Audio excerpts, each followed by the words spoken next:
I'm sorry, what? Sorry, you thought you were dating Megan Thee Stallion? Bend on the Megan Thee Stallion imposter. From the real Megan Thee Stallion. That's right. There's only one Megan Thee Stallion. Hey, do you guys think I have a shot with the real Megan Thee Stallion? I will kill for you, Megan Thee Stallion.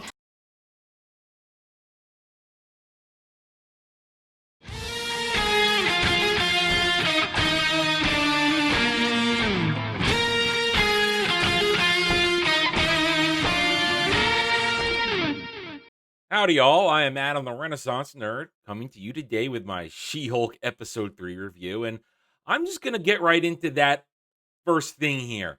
Who the hell is Megan Thee Stallion?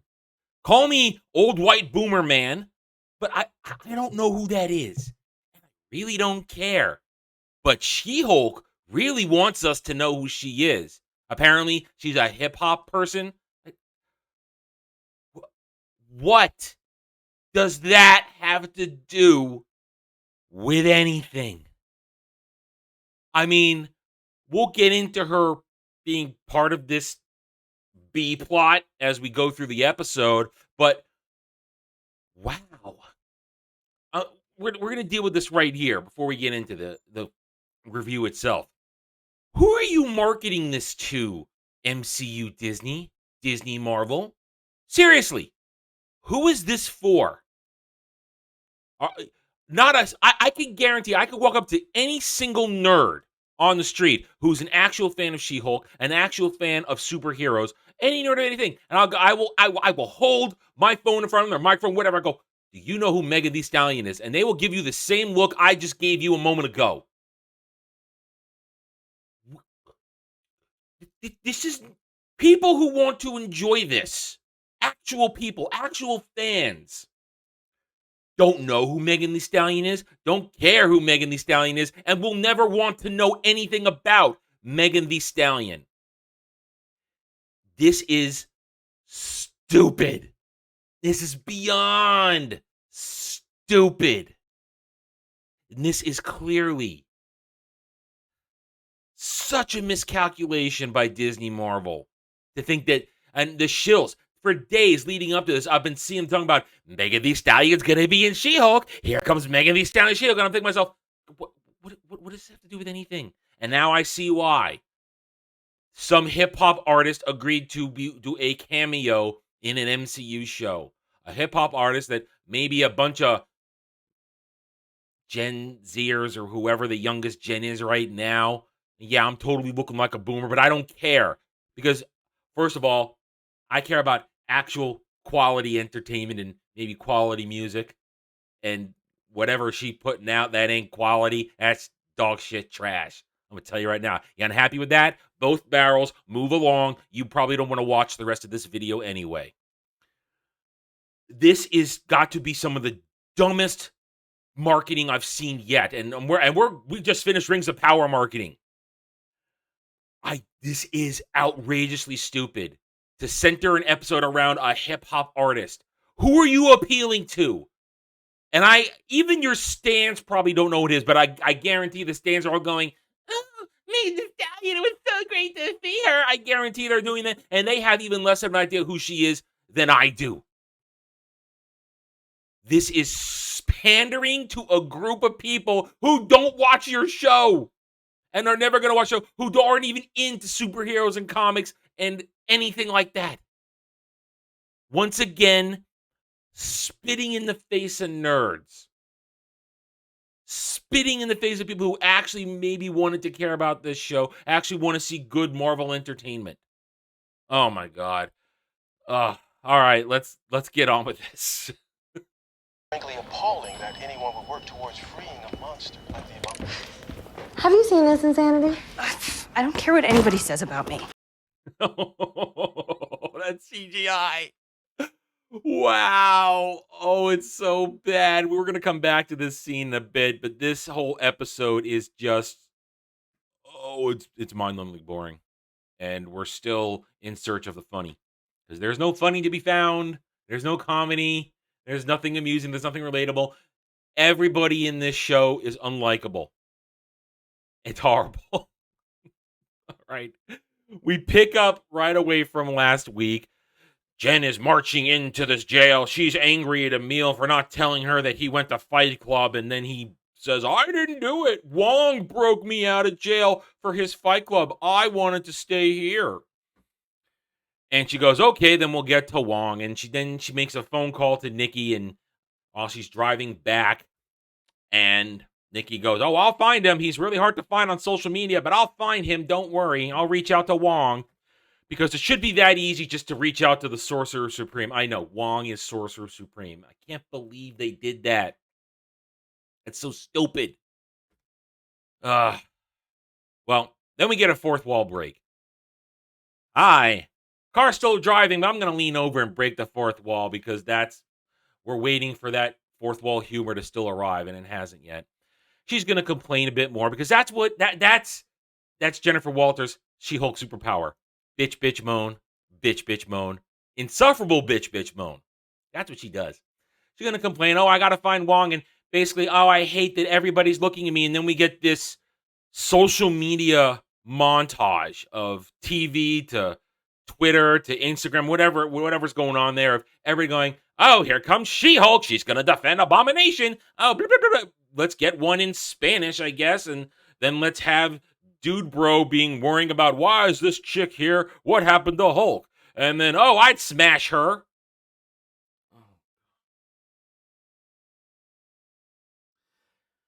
Waiting for the funny. We waiting a long time. Then we arrive at the office and you get that glorious clip that I just showed you as she walks through the door. And then CGI, we're going to show it again. We're going to show it again. Frankly appalling that anyone would work towards freeing a monster like the Abomination. Have you seen this insanity? I don't care what anybody says about me. How anybody can defend the CGI in this show. That was terrible. I know we keep coming back to it, but it keeps getting worse. Every episode, it gets worse, more blatantly obvious that the poor bastards who were trying to make this work with the special effects failed miserably. Moving along. That's all we can do is move along. Now they complain about finding Wong. They're hoping he's going to get there. But then suddenly she's been summoned to the big boss's office.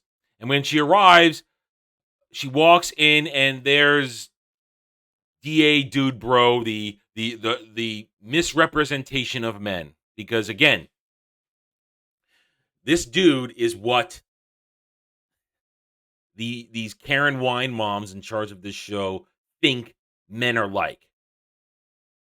Apparently, he's been grifted. He's been scammed by somebody, and they're agreeing to represent him, but he doesn't want Jennifer, and she doesn't want him, and then here comes, and then this happens. Again, these people.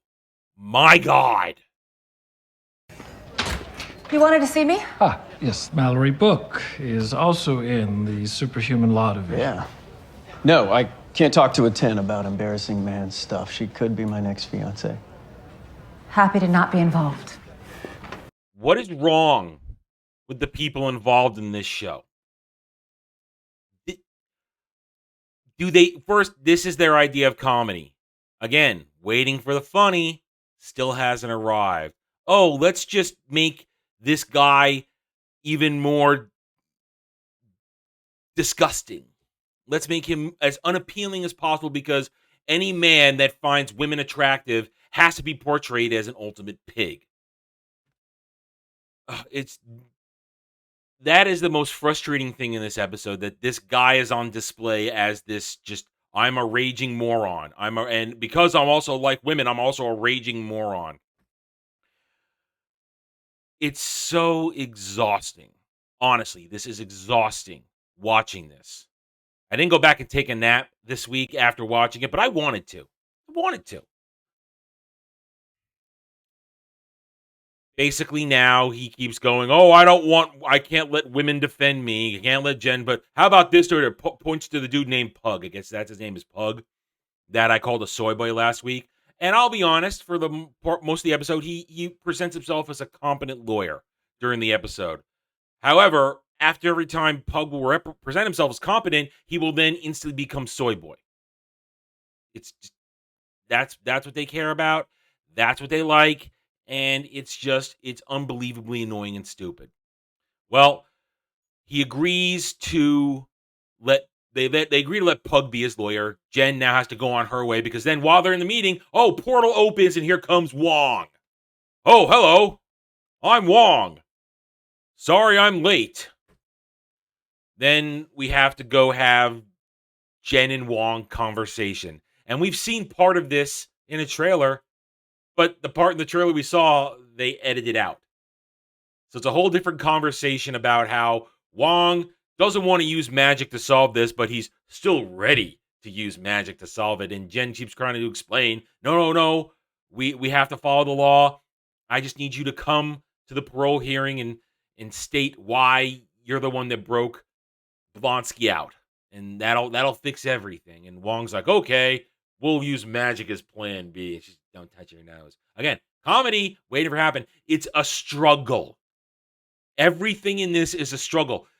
They keep reaching to try and be funny.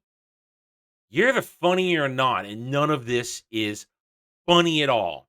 Well, then we cut to Pug and DA Dude Bro. Basically, DA Dude Bro is just continuing to make look stupid. Very quickly, Pug assesses how much he is trying to get in damages from this con artist, this apparently Asgardian light elf who can shapeshift, and they show a little clip of her shapeshifting to Megan Thee Stallion, and it's stupid, and he can't believe how dumb this guy is, and they agree that, fine, we're going to go for this, I'll see you in court. But then, as Dude Bro leaves, suddenly, while Pug's on the phone trying to make a phone call, then Dude Bro comes back in, but right away you can tell, because we're smarter than the people who write this, it's not him, because he's talking about, I want to drop the case. Well, it's quickly revealed it's the light elf shapeshifter. And then, this happened. So you basically had Pug being a competent lawyer, but then, again, not only are we going to make Pug look like a soy boy, but then let's take another pot shot at men. Because, again, this is how they think men behave. Because I drive a Cybertruck. Security! I love harassing women in the workplace. It's my kick, baby. Not cool! Let that be a warning.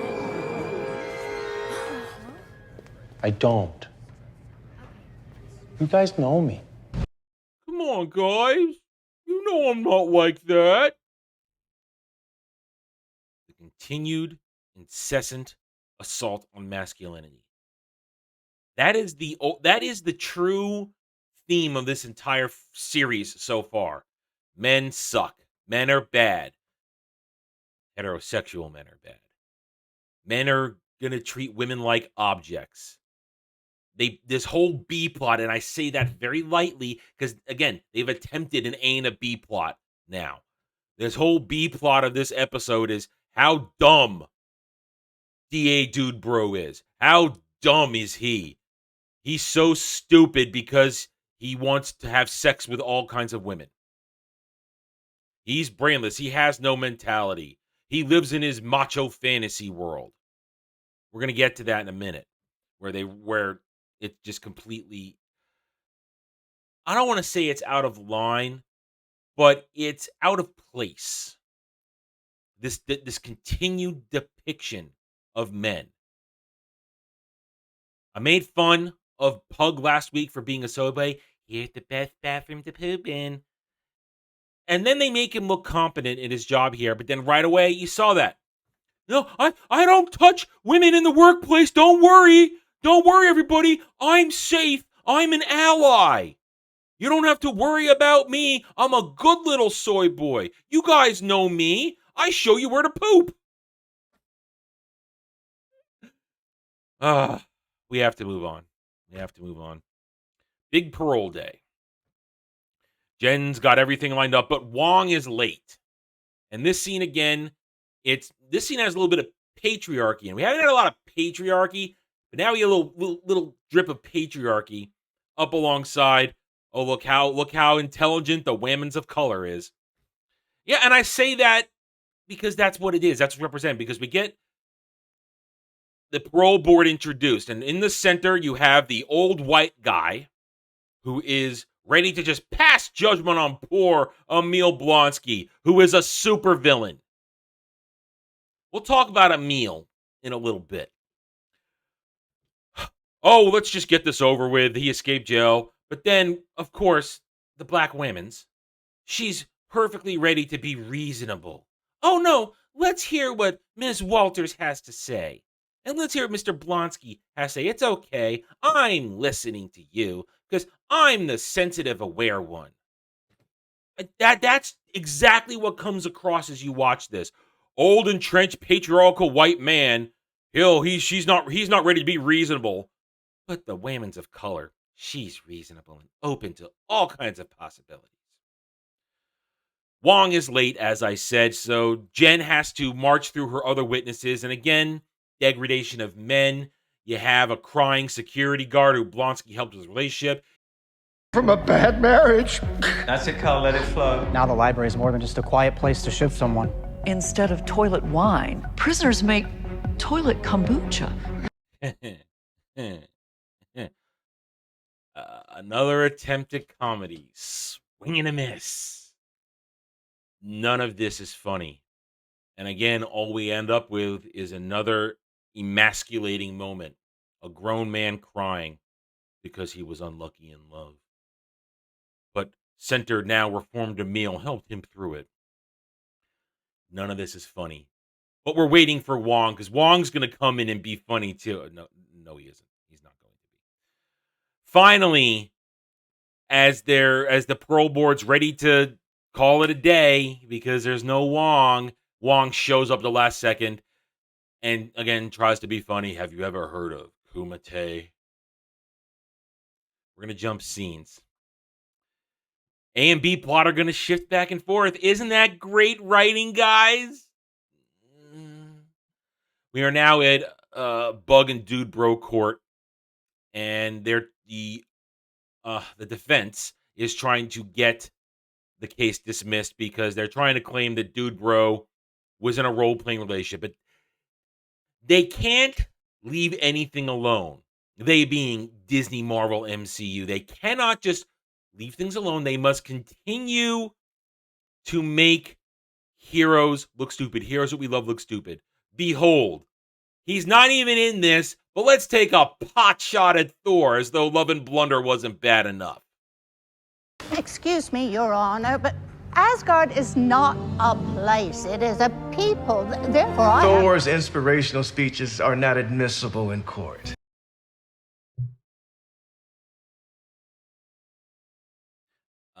I'm checking the time because I'm still waiting for the comedy to arrive in this show.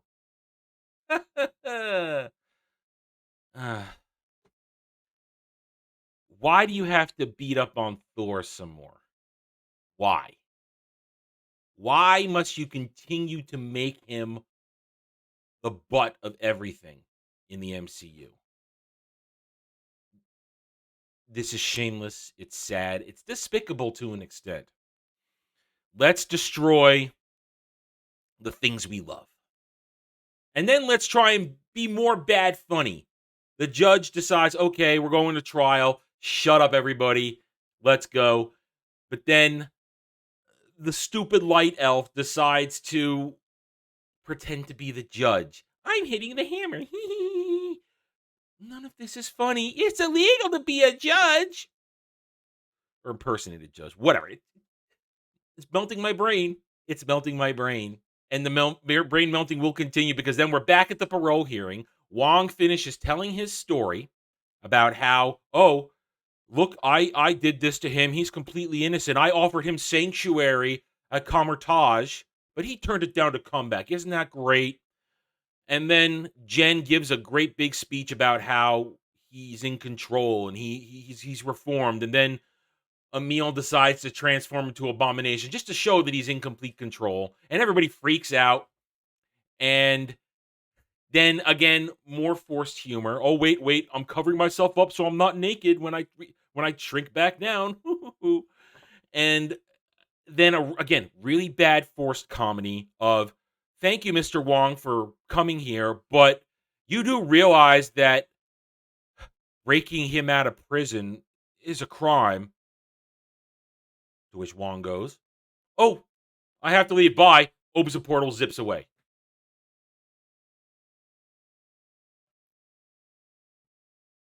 I'm checking to see if the comedy maybe snuck up behind me. No, don't worry. It's just me, you here. No funny in sight. None at all. Now, the parole board decides to convene. They'll reconvene. Excuse me. They're gonna end. They'll reconvene tomorrow because they're using court speak in a parole hearing because they're dumb. Now we cut to everybody's favorite bar. And Jen is displaying her superpower yet again. Insufferable bitch moan. Bitch moan. I'm complaining. Everybody's looking at me. I just want this to be over. I hate it that I'm She-Hulk. I want to be seen as a normal, competent lawyer. Shut up, you insufferable bitch. Nikki still being positive. We like Nikki so far. Nikki continues to be okay. But then, here comes Bug. Once again, Bug, shown to be a competent lawyer during the previous scene, comes in there, plops down. How did you guys even deal with dude bro DA guy? And then this. Connecting the A and B story? Nice. Sorry. There's a knock at the door. I thought it might have been the comedy actually finally arriving. No, it was just a private investigator who's also looking for the comedy. He knows that I'm on this case too. He wanted to see if I knew anything. Of course, I told him no comedy to be found here. Go try someplace else. Ugh. Breaking the fourth wall. Aren't we funny?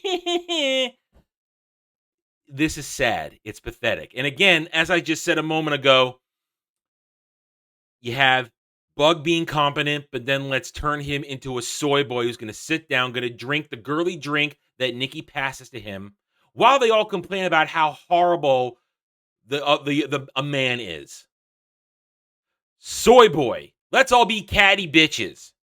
Now Nikki loses a couple of points here. I just said she was fine. Now she loses points being a catty bitch. Ugh. Well, while they're complaining about this guy because Bug going, how can this guy real? Is he for real? And then they can say, oh yes, he's for real. He was horrible at the DA's office, blah blah. But then Bug gets an idea, and now Bug shifts back to competent lawyer, where he comes up with the idea to put Jen on the stand at the damages case, which is called the damages case, suing for damages. And basically now we get a 2 or 3 minute monologue from Jen about how horrible DA Dude Bro is. Basically to make the case that he is that stupid to think that the light elf was Megan the Stallion, whatever the hell her name is. That he's that stupid because men will do anything for sex. Men will live in their own fantasy worlds. Men are pigs, blah, blah, blah. It's insufferable. It's annoying. It's horrible. And again, they think this is funny. Once again, comedy is missing in action. Let's go find Chuck Norris. Maybe he can go rescue the comedy being held in a camp somewhere in Vietnam. At the end, Bug wins his case because they prove it without a shadow of a doubt that there is nothing at all competent about DA Dude Bro. And of course, then you get your actual Megan Thee Stallion cameo. Ho, ho, ho, ho. Look, she's actually here. Isn't that great, guys? And That's right. There's only one Megan Thee Stallion. woohoo, victory, woohoo. Let's, again, on the way out the door, let's take more pot shots at men. Do you think I can still get with the Megan Thee Stallion? Think I could get with her? Think I could do it? Could I bang her? No, you can't. And it's just, oh, God. And we go back to the parole hearing. We're almost done, guys. We're almost done. But we're almost done, but the dumb is even bigger than possible. you could possibly imagine. The parole board agrees to the terms. Emil has to wear an inhibitor in perpetuity, and he'll be allowed to be free and go live with his 8 soulmates, however many they are. And on the way out, he gives Jen the brilliant idea. I'm always going to be Abomination. You're basically always going to be She-Hulk. Why run from it? Embrace it. And now Jen finally decides to start doing media. She goes on a talk show where a dude talks over her because men are going to talk over women. That's what they do. Doesn't listen to what she says. Not a word. She gives an answer, and he just talks over her and says something completely different. And she goes, what? What? What?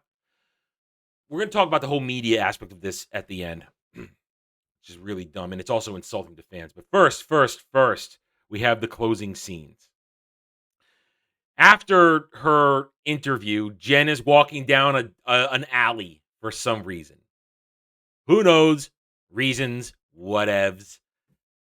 Dude comes up behind her, grabs her, and she starts to freak out because remember, she's always afraid of. She lives in constant fear of men, always. But then, of course, now she's She-Hulk, so she hulks out, and these dudes are equipped with some gear.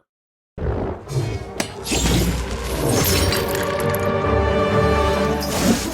you guys rob an Asgardian construction worker? Yeah. All right, let's do this. First of all, those hands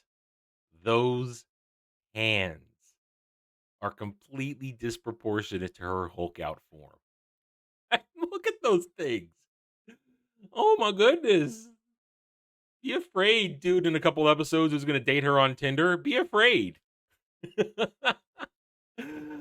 All right, we move on to this really bad fight scene with really bad jump cuts as she wipes the floor with these 4 guys. And they try to, and you catch this. I mean, I caught it. Clearly, I caught it. There's this screen cap of dude tries to get a needle in her arm, but of course it doesn't break because skin tough. Green skin tough. She beats the crap out of them. She's very proud of herself. And the men run away. They get in the van. She lets them go. I'm not going to chase them. Well, why would I chase them? Just let them go. I'm just going to let them go. I completely own them. I'm going to let them go. They tried to assault me. Do whatever. Fine. Whatever. They're in the van. Dude who had the crowbar goes, guys, I'm sorry. It didn't work out the way we wanted. And he looks at one dude. Did you get it? And no, sorry. Needle broke up against her gross green skin. Oh, well, the boss ain't going to be happy. Oh, there's a boss. Clearly, they wanted her blood. They want She-Hulk's blood because, remember, Bruce told us their blood is dangerous. Well, I'm going to let the cat out of the bag here. Boys, if you're already stalking her, wait a little while. I'm sure Aunt Flo will arrive soon enough, and you can just rummage through her garbage to get her blood then. I hate this show. And episode. Yay! We're done. Okay, let's have some afterthoughts. We have to take a break. When we come back, She-Hulk shares her diet and exercise secrets. I'm sorry, what? She-Hulk Attorney at Law, a legal comedy. As I've shown you in this review, there is no comedy to be found. I showed you clips of their attempts at humor. I didn't hide anything from you. Right there, front and center. Nothing's funny. Nothing is funny whatsoever. Oh, but we're gonna degrade men. We're gonna demean masculinity constantly because we think that's great humor. We think that's what our viewers want to see. Bunch of box wine drinking. See you next Tuesdays. This show is an unbelievable disaster. All it is man-hating, which they think is funny, and then other slapstick humor, which isn't funny. Not to mention, as I said a moment ago, I was going to go into it, they really are taking pot shots at actual fans within this. If you see it, you know it. I didn't cover it in the main thing because it was just a couple seconds, but every time Jen tried to get into the prison for the parole hearing, the media was there. And They were constantly making things up. Oh, did you get fired from the Avengers? Did you get rejected from the Avengers? Did you want to be an Avenger? Are you Abomination's baby mama? Shit like that. But at one point, towards the end, in the final one particular reporter goes, "Is it true that you got your powers as a result of a botched mob hit?" I have been informed by actual fans, one Dre, my co-host on the round table, the origin of her powers was a mob hit. She got hurt. And that's why Bruce gave her the blood. So for them to stick that in here right now, it's a giant middle finger. They think they're being, oh, look, see, we know the actual lore. We alluded to that. That was a version of it. Aren't we hip and cool? You like us nerds. No, that's a middle finger. They know it's a middle finger to the nerds, to actual fans of She-Hulk. They know what they did there. They think it's funny. They think it's cool. They think they're being hip. Just like they think they're hip for the whole Megan Thee Stallion shit that they crammed into here. And like I said at the beginning of the video, who is this for? This Megan Thee Stallion crap. Who is it for? Sure as hell ain't for actual fans of Marvel. Actual fans of She-Hulk. Let's turn She-Hulk into an embarrassing creature that in the post clip, in the post credits clip, twerking, twerking with Megan Thee Stallion, twerking, the lowest of the lowbrow dance, slut behavior. It's my thumbnail. Disgusting, stupid, pathetic, lame, disrespectful. That is, they want, you're telling me She-Hulk twerking with Megan Thee Stallion is empowering to women? No, that's actually degrading to women. What you see there, this Megan Thee Stallion and She-Hulk, that is what is degrading to women. I'm twerking, shaking my big fat ass, No, these box wine drinking Karens, they want to empower women. It's empowering to stick your ass out and shake it. I like to see women do sexy things. Twerking ain't sexy. It's not hot. It's disgusting. Degrading. This show is pathetic. And I don't know how many more episodes we got. I'm stopping this right now. I got Rings of Power tomorrow. I got to get rested. So I'll see you guys next time. Take it easy, everybody. Thanks for watching, everybody. If you want to get in touch with me, you can reach out to me at therentnerd@gmail.com. That email's for channel business only, so I check it on a daily basis. Also, you can find me at the Geeks and Gamers forums under @ROAS, and you can find me at Rumble and Odyssey, The Renaissance Nerd. Thank you again. See you next time.